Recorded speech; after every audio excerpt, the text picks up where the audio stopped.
Abalabi baffe abagagano TV tuli wano ku kyalo Waswa Maziba mu ggombolola y'e Nakisunga mu district y'e Mukono tuzze okuwayamuuko ne jjajja Kaliisa Sseruyange ng'ono y'omu ku bannakyaggwe abayinza okwogera ku muyimbi oba eyali omuyimbi Paulo Job Kafeero kati omugenzi ayinza okubuulira buli kimu ekikwatagana ku mbeera ze ennyimba ze yayimba okulaba nga tuli wano eno. Jjajja twagala okutubuulirako amannya otubuulireko embeera eno olowooza eyinza kukomawa eya abaana okuba nti nange nsanyuse nnyo okubeera wano ku Gagano TV ku mukutu guno ogwa muganda wange Kalyankolo amannya Kaliisa Sseruyange jjajja w'abaana nga ntudde ku lusozi luno Waswa. Lusozi luno Waswa tuzze okwogera ku kigambo ekya Kafeero. Basaba ne bannyabo Kafeero yali musajja muyimbi wa ggwanga. Kafeero yali asukkawo ku ky'okuba omuyimbi w'eggwanga olw'ensonga nti Kafeero ye basajja abaatandika okuyimba nga ennyimba zaabwe ze baayimba n'olwaleero ne bw'onoonya emirundi 1000 tokyasobola kufuna luyimba lwakwata ttutumu nga Kafeero nga za Kafeero ze baayimbanga. Oluyimba omusajja lwe yayimba olumaze kumpi emyaka 25 ku 3 Walumbe Zaaya. Olwaliro bakuba oluyimba olwo olwa Kafeero n'otegeera ddala nti lwali lwa nnabbi. N'olwaliro n'emyaka ate basajja abataafuna mu ndongo kubanga ekizibu kyali kimu nti ennaku zino ssente ziri nnyo mu bayimbi. Naye bali abasajja baalikodingiranga Kenya Nairobi ng'ayimba alubamu nnamba okusobola okugenda e Kenya Nairobi okulikodinga. N'ekyo si ekikulu, naye ekikulu kye tunoonya nti baayimbanga ebigambo ng'abaliddawo n'abaliddawo. Lwaki Kafeero muyita nnabbi? Nti yakozesa ebigambo ng'abaliddawo. Olwaleero oluyimba Walumbe Zaaya bw'oluwulira ku leediyo, bw'oluwulira ku kizindaalo, ebizindaalo byonna ebiranga omuntu eyafudde bwe bakuba Walumbe Zaaya omanya n'olulya oluyimba lwa Kafeero omanya nti ku kyalo kuliko yakoze iki? Eyafudde. Ekyo kimufuula okuba nnabbi. Era nze nfuna okusoomoozebwa okunene nnyo nti abasajja ng'abo ab'amaanyi singa eggwanga lino lyali liteeka mu bayimbi ebiseera ebyo baayimbira nga libateekamu nga lyabateekamu ekitiibwa, abasajja abo baali badde ng'ebifo byabwe tebyali tatagaanyiziddwa, byali badde ebifo bya bulambuzi, ate ekyo kyokka kye baakolera eggwanga kyali badde kya bulambuzi. Naye kyannaku nnyo okubeera ng'olwaleero musajja wattu Kafeero nnabbi waffe atuuse n'okuwemuka, naye ng'ate awemuka yawemuka eri ensi kubanga ensi teyamutegeera. Kafeero obusente bwe baalyako MTN yabateekangamu ssente ne bakuba ne bajjuza Nakivubo, naye bagenda okujjuza Nakivubo naye ng'ate emisoso egiriko mingi. Naye olwaleero ebigambo bye baayogera, Kafeero yakuba Walumbe Zaaya n'akuba Galenzi mmwe. Olwaleero atwagalira Galenzi tugalabye Agalenzi tugalabye gajja gawanika empale najja akuba Dipo Naziggala.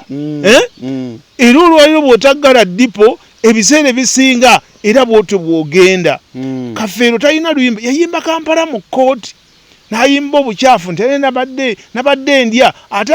akapiira ne kava waggulu ne kagwa ate gude ne yeekyanga ow'empuuta ne yeekalakaasa. Kitegeeza olwaleero bw'otunuulira ebibadde mu Kampala n'otunuulira Kafeero yafedde emyaka egiwera, kitegeeza oyo yali nnabbi. Basaba temanya nze Kafeero ffe bannakyaggwe Kafeero tumugeregeranya ne ku bannabbi nga ba Musa, ate oluusi n'okusinga Musa kubanga ebya Musa tusoma bisome mu katabo mu Bayibuli n'okubirabako tetwabikola ki?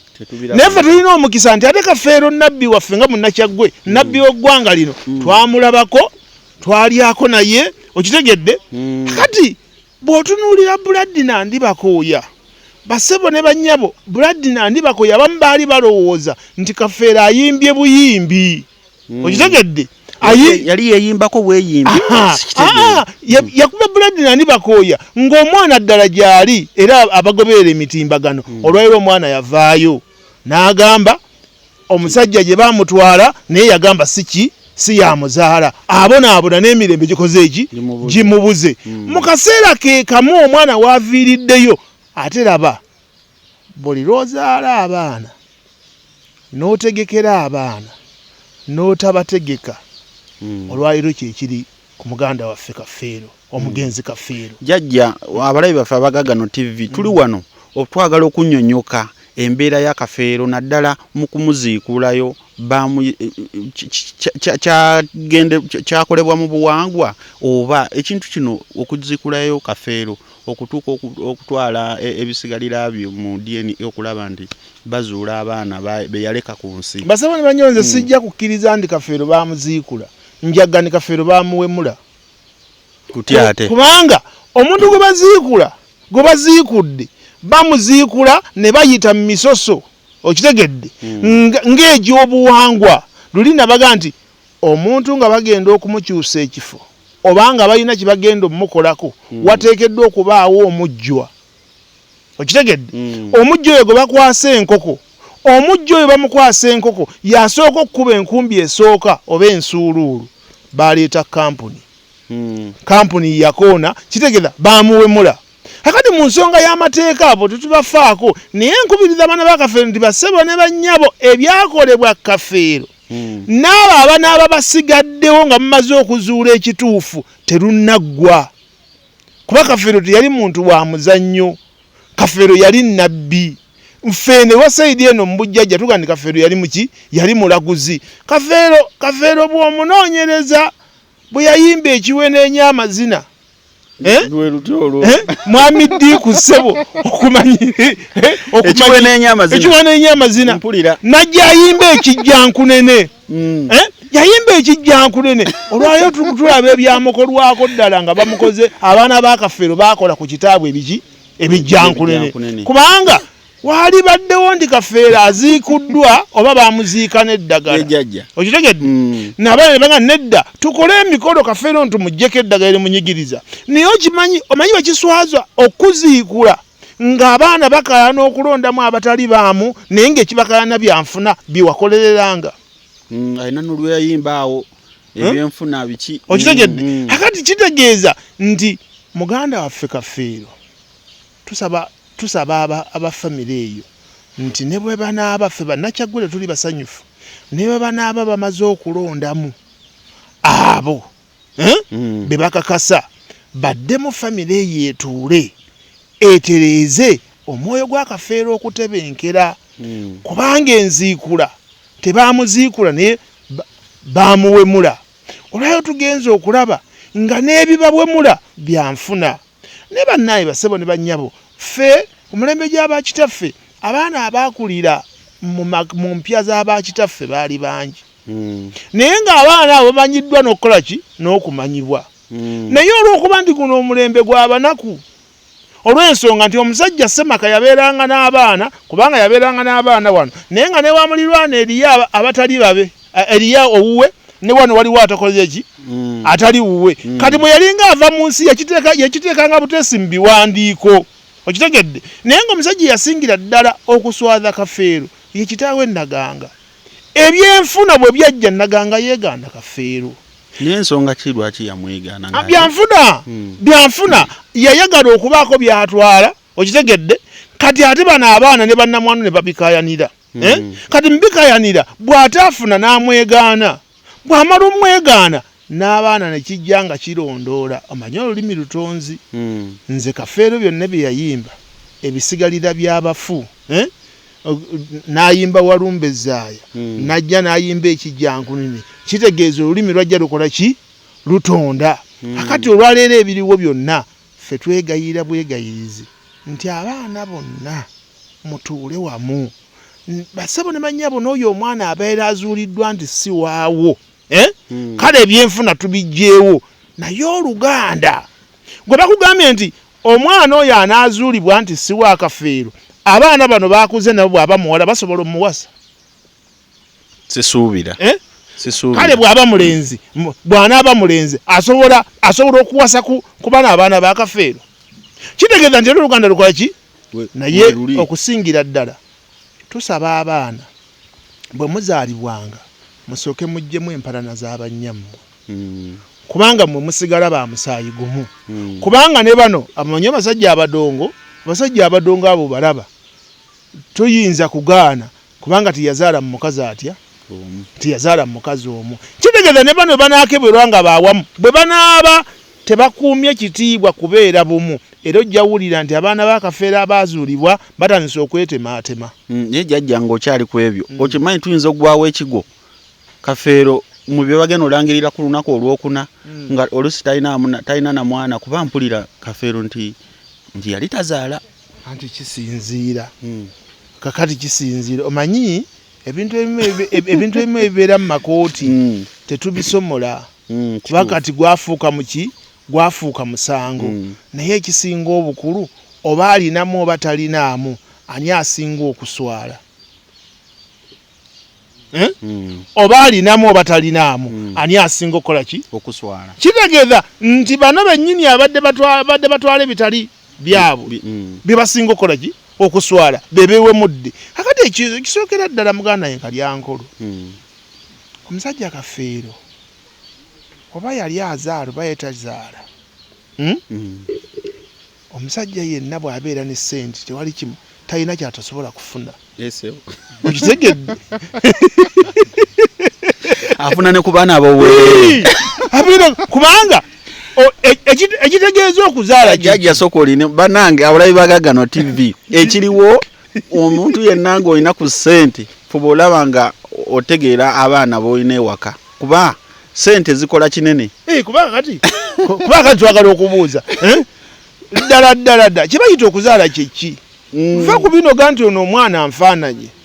Kafeero yayimba olubbobbo okitegedde nti kagenda okuzaalibwa nga bakuteza olubbobbo nga kamufaanana era olaba buli omwaga oyo mwana afaanana oyo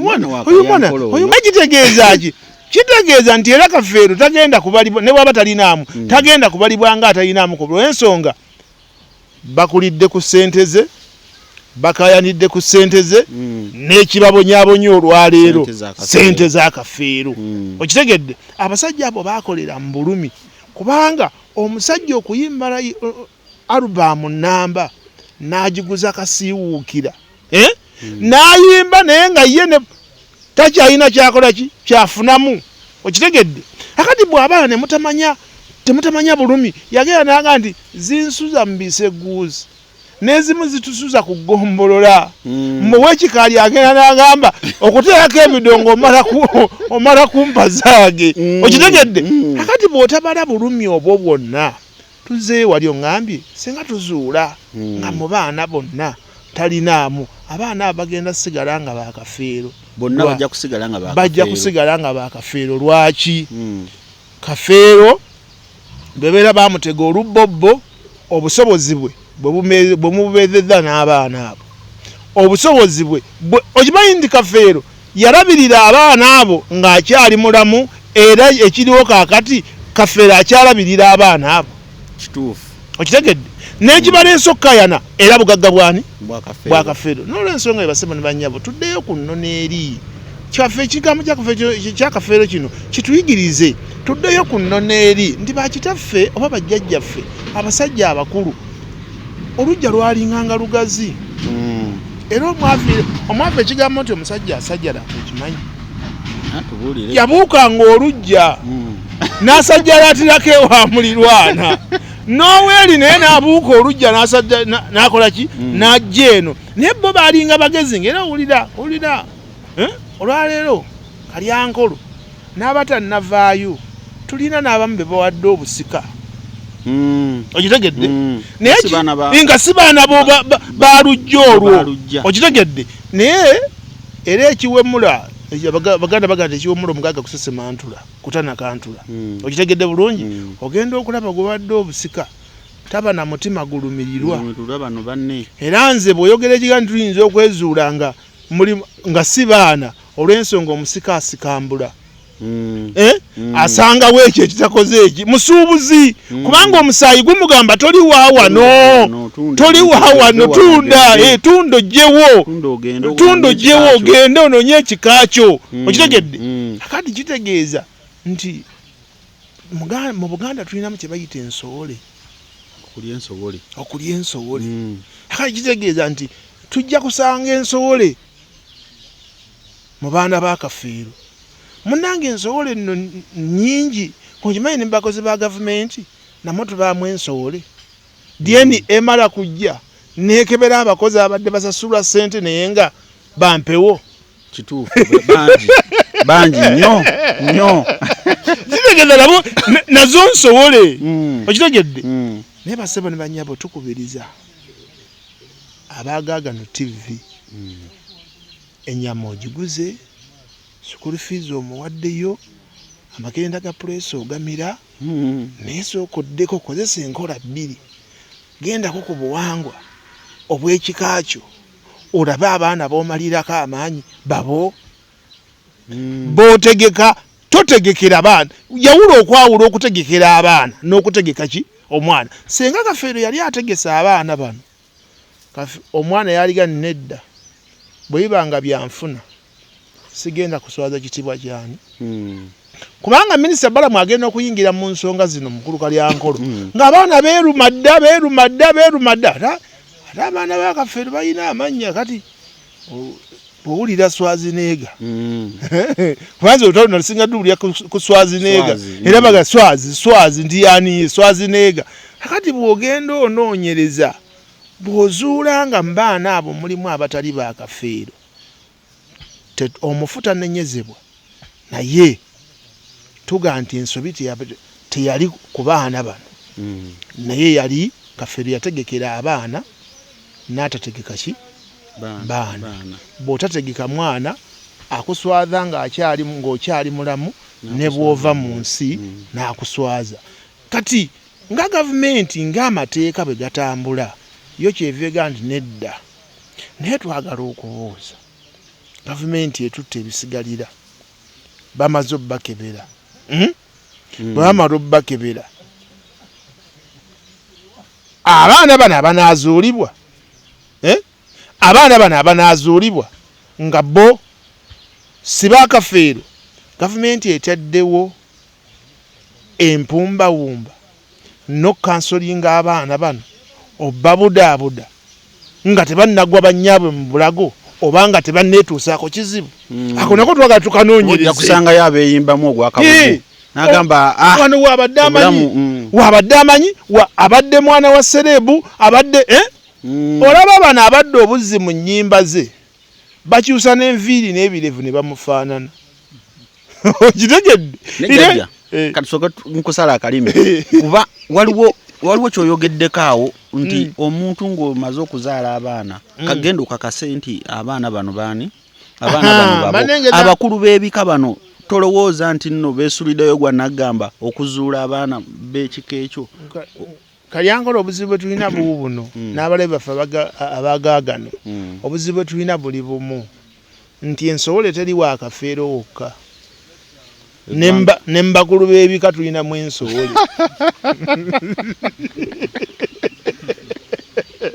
Teri eyo yokka. Okitegedde? Kuno si kuvoola naye ffe tulina minisita gwe tumanyi. Ffe tulina baminisita be tumanyi mu bw'obuwangwa naye nga mulokole naye nga yatwala ebyobuwangwa n'ennono. Oyo aba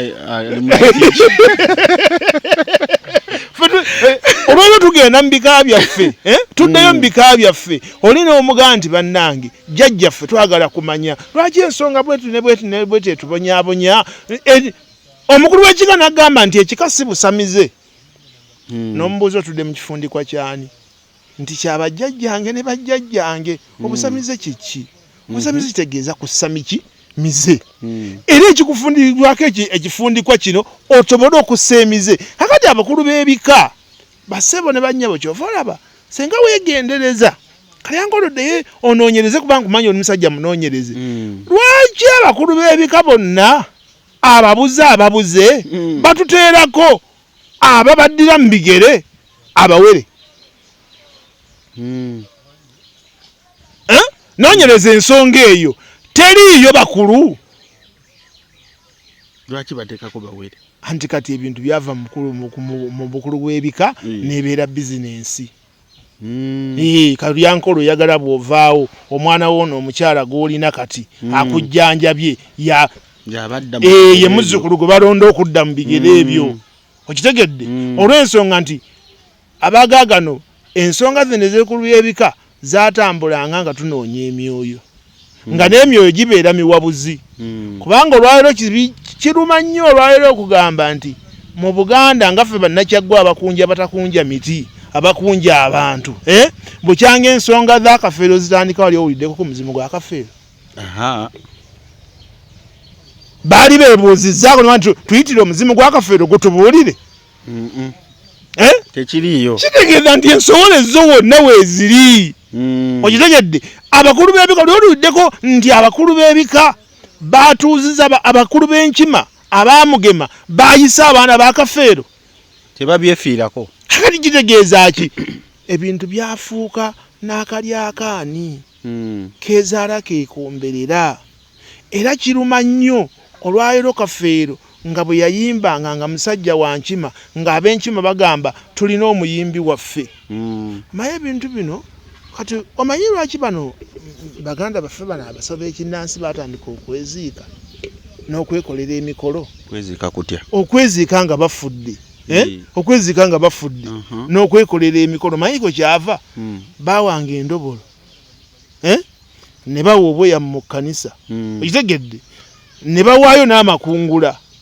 naye ebyo baba babitwala tebalaba waka nti waliwo essabo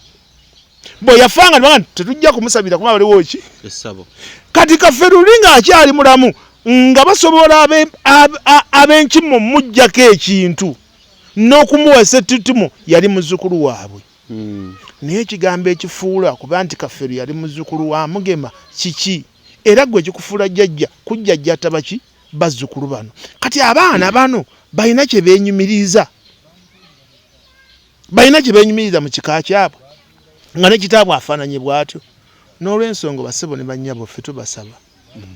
nti ensonga za Kafeero zikyalanda era Kalyankolo gw'omujja okunnoonyaako nga bamaze okulangirira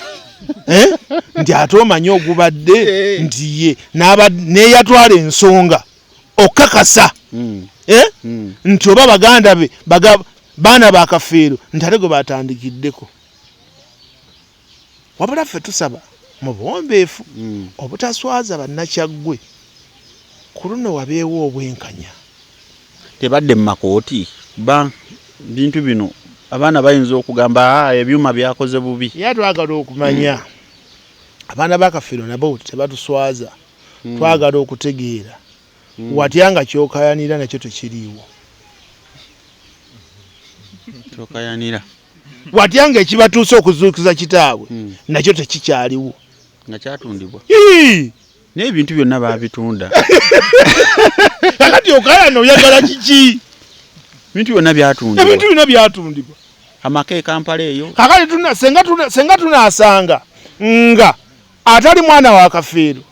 yatunda ebya Kafeero be yaguza oyo gwe yaguza agenda kuba yamuguza ki mpewo empewo ejjirawa abaguza empewo abaana bo tebalina administrator abalina kubizaayo buzi anti twagala okubuuza abaana bano abagera batunda tebafuna administrator bayinza okuba tebalonda administrator bayinza okuba tebalonda nga bo basalawo nga bo tusalawo ekintu kimu nti senga bakkiriza nti bannakyaggwe ne baddayo mu nsonga y'abakulu b'ekika senga tetulina nsowole abakulu b'ekika ne bateekateeka abaana abo kubanga nakugamba nti ekitusinga otulemesa tulina ekisenge ekyo mwe musengekerwa ensonga era ge tuyita amaka ekifundiikiriza ku tujja otteeka mu ffumbiro nti eyo gye tufundiikiriza ensonga ne tuba n'oluggya kweza empagi etaano zimmenye abaana ba Kafeero baabulako abakuŋŋaanya okubagatta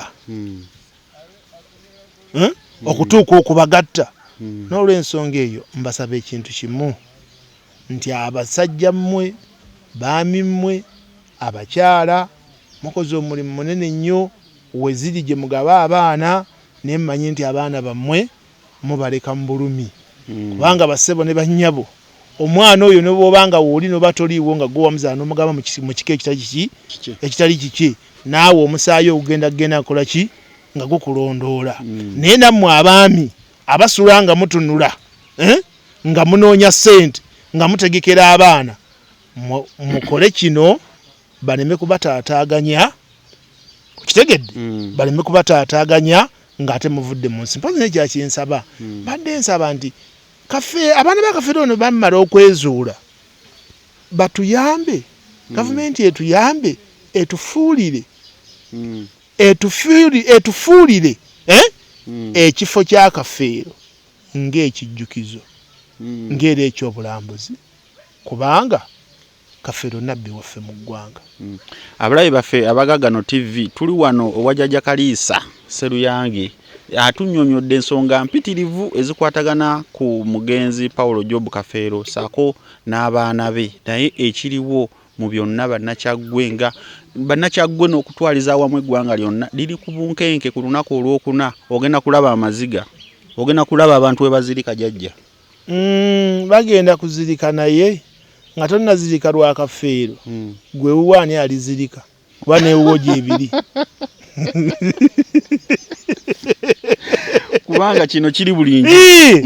kubanga olwaleero kiri wa Kafeero naye kyetangire kati Abaganda bagamba ekijja omanyi kinyaga bitono okitegedde weetangire kati otegeere nti byenkoze wabula nze era mukulu Kalyankolo kankugambye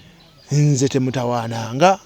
nze bwenva mu nsi abaana bonna wulira abaana bonna abasangiddwa ewange abali mu nju yange bange eno ennono yabwava eno gy'olaba eno yabwava eno okitegedde kubanga Omuganda yenna yabeeranga n'abaana ababanywanyi b'omukago ababapakasi ne batuumibwa n'amannya ag'ekika kino ne babazimbira n'ennyumba okitegedde eyo nkola yabwavu yeereese okutaataagana kubanga era bano tebakayana kumanya nti baana ba Kafeero bakayana nti nze saafuna ate yafuna ayinza okuba si waffe kakati gwe akayana gwani yakuleeta jjajja kati biri byonna tubivuddeko kuba waliwo ensonga emu weeti ereeta obuzibu bamaama kiki ekireetera bamaama bano okusiba nojja n'okwata omwana n'omusiba gundi nakugambye nti Kafeero oba yazaala oba teyazaala Kafeero yazaala lwa nsonga emu yalina ssente eyo gy'olaba bamaama bagambeko anti ekizibu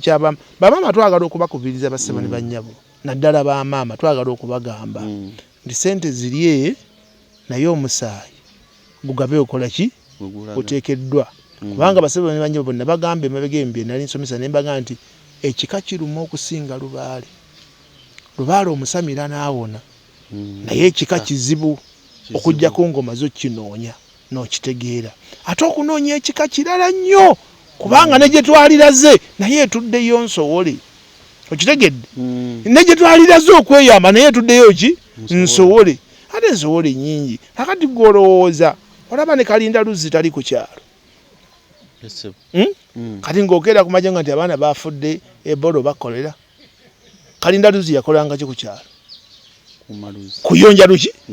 abaana ne banywa amazzi amayonjo naye kino kiri wa Kafeero tubasaba bamaama ssente muzirye naye ssente mumalanga okuzirya ne mubatega olubbobbo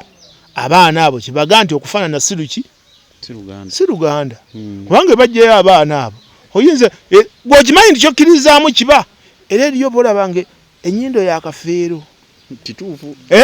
nekyenyi kyaki nekyenyi omusaayi gugenda okuvaayo oba endaga butonde ng'omwana si waaki eriyo n'akalala era Kalyankolo okeegenderezanga nnyo katubuulire maama abo balaba bawulira bulungi nnyo kwebali olubuto nga lwa myezi egi weewalanga nnyo obutatunula mu bbaafu amazzi omukazi g'atwala okunaaba senga ekifaananyi kyo kigeza ne kijja mu bbaafu mu mazzi omwo omukazi n'akiwandamu beppa ne bw'oba tobeera nkooko naye abalabi baffe Abagagano TV tubadde twagala jjajja Kaliisa atuddiremu ekintu ekyo kubanga kikulu jjajja tuddiremu akantu ako nkugambye nti wegendereze nnyo akufaana ennyo tulowooza nti gwe omuzaala waliwo olubbobo luno omusimayi yamutega olubbobo naye wegendereze mu abalina abakyala bamaama abo olubuto luba lwa myezi 2 gumu nga telunatuuka mu myezi 3 okumiwaka nga yeefudde omuyi nanga nti bwedda sinna n'abakonjagala kunaabako n'omusitula omuteeka ku kibegabega muteeka amazzi mu bbaafu yegateze n'akola bw'ati naawe ogutwe n'ogutunuza mu bbaafu akola bw'ati mwenene mutulamu ogenda anti emmeeme ensinduke senge ali wanda eddusu mu kifaananyi kyekyo eky'omu mazzi ne bw'oba tobeerangako naye omwana agenda kuvaayo nga wakalyankolo n'olw'ensonga okufaanana si Luganda oyo gwolaba oyo ng'akufaanana ate abasajja twayonooneka bw'olaba akufaanana gw'otuuma erinnya lya taata gwe webbulamu okitegedde bulungi nnyo kakati bino tubikuŋŋaanye nga tukyali kebeza abaana bo era nawulidde nti eriyo abasaba gavumenti etuterewo endagabutonde ey'obwereere bisoboka naye n'ekyokubiri abakyala mubeereeko abeesigwa manya nti omwana ono gwekimanyi nti abakyala omwana omu bamulinako epatati 3 kyakulaga kirala n'ekya John kirala n'ekyange kyandetera kiki kirala kyokka mwenna obuyambi mukola otya musindika kubanga yafuuka bizinensi naye omwana oyo oba omulese mu matigga naye ekizibu kivaawa Kalyankolo obuwangwa obwasasika byonna byakola ki byayonooneka n'olw'ensonga eyo katulindire olunaku olwokuna ebinaavaamu ku nsonga y'akafeero ebinaaba bivuddemu buli muntu nga tunatuna w'akafeero obudde buno olabira ebintu bino tunulako mu makaago tunulako mu njuyo wetegereza omukyala n'abaana wetegereze ekitegedde kyova olaba omukyala asanyuka nnyo ng'omwana afaananye ye ng'afaananye maama ng'afaananye maama ate kinaabaki wabula ate nkubiriza era abaana b'akafeero nga mwazaalibwa mu maama omu nekizuuka nga ababiri wamuli 3 nekizuuka nga ababiri si baako oba omu nga si waako nkwegayidde teri Luganda lutuufu nga lubuto olwa maama ono okitegedde teri Luganda lutuufu nga luki mukuuma obuntu bulamu kubanga mwenna mwava mwani mwoyo n'ekyokubiri bannayuganda ku lwokuna buli muntu asaba essaala naye essaala gy'osaba saba nti Mukama Katonda ntaasa ekiri wali ewa nnabbi kireme kutuuka wange naye obutatuukayo obudde buno weeyiye mpulira batandikira ku 25 tandika mpola kebeza omwomu ogende nga weezuula mpola neera nange nkubira gavumenti omulanga gavumenti lino eggwanga lyaffe nga bwe mwasalawo okutuggyako emmunye ne mutuggyako n'ebinkumu mutuyambe nti abazadde bano nga bwe mutusaba endagamuntu zitwale ku ssomero abaana bafune endagamuntu mutuyambe temuwa abaana ndagamuntu nga temufunye endagabutonde ya taata olaba omwana ebagenda omuwa endagamuntu mu linnya lyo Kalyankolo kyokka nga sinze muzaala naye ng'ate sigwa omuzaala batuterewo endagamuntu ez'obwereere kuba sente eggwanga zirina kale abalabi baffe Bagagano TV